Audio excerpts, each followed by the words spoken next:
Кыргызстанда сиздин эсебиңизде канча атасыз бала бар? Well, there are more than 2 million children living in Kyrgyzstan. We do not have exact figures that how many children do not have fathers, but we know that Кыргызстанда 2 миллиондон ашык бала бар.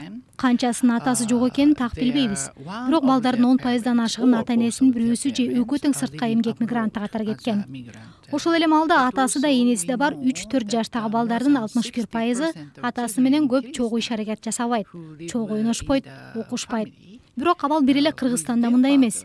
Биздин изилдөөлөргө ылайык 74 өлкөдө 3-4 жаштагы балдардын жарымынын көбүнүн атасы алар менен ойнобойт, билим алуусуна катышпайт.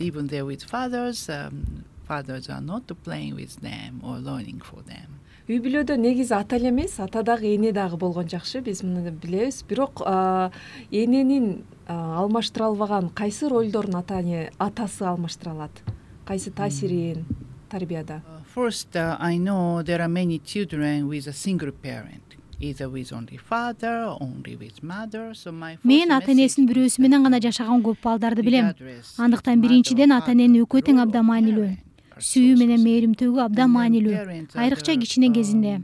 Анткени баланын мээси биринчи жылдары жакшы өөрчүйт. Эгер сиз аны шыктандырып, коргоп, жардам бербесеңиз, анда жакшы камкордук болбосо, мээнин өсүшү олуттуу жабыркайт.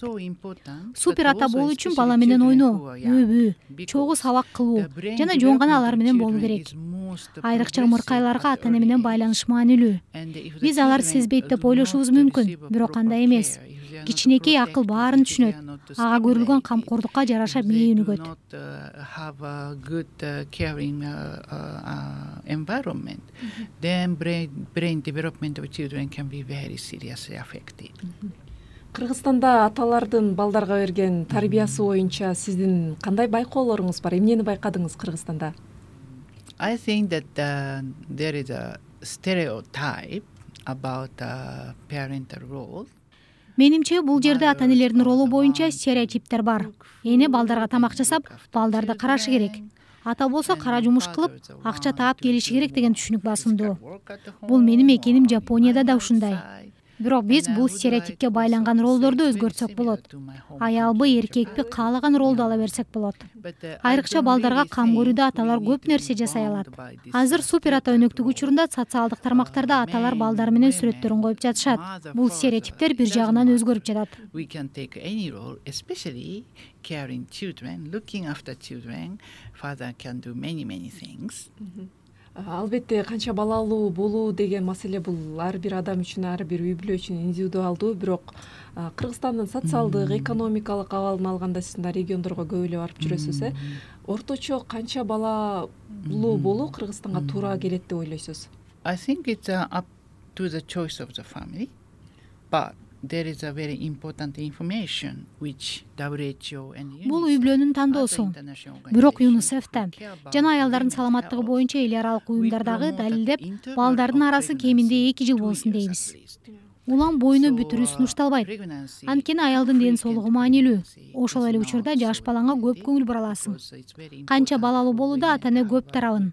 Баланы кантип чоңойтууну жакшылап ойлонушу керек. Бала чоңойтуу жашоодогу эң сонун нерсе.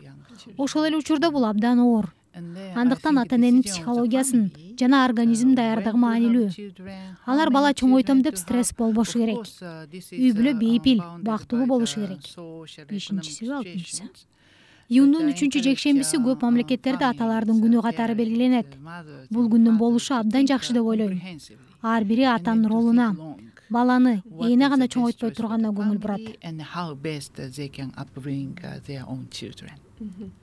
2 ай ушунча биздин студияга келип калыпсыз. Биз бир эле аталар менен чектелбей, негизи эле тарбия маселеси боюнча сиздей адистен кеңеш алсак, үй бүлөдө баланы тарбиялоонун эң жакшы, эң жеткиликтүү ыкмалары деп сиз кайсыларды атайт элеңиз? Атага дагы энеге дагы кандай кеңештерди берет элеңиз? I work for UNICEF more than 20 years, but as a mother I'm only 9-year-old.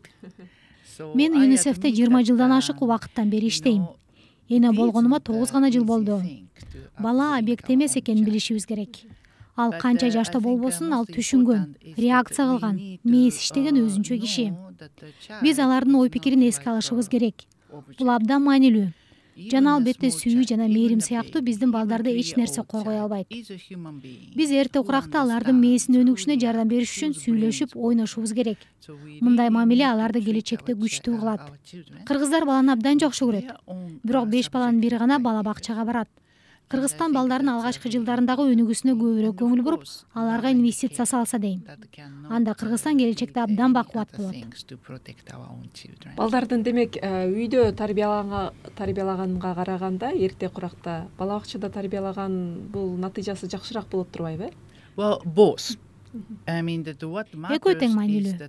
Үйдө бала жалпы тарбиялат, тамактанат. Бирок бала бакча дегеним ал эрте куракта системалуу билим алат. Үй бүлөдө өнүгөт. Эки тарапта тең жакшы чөйрө болуш керек.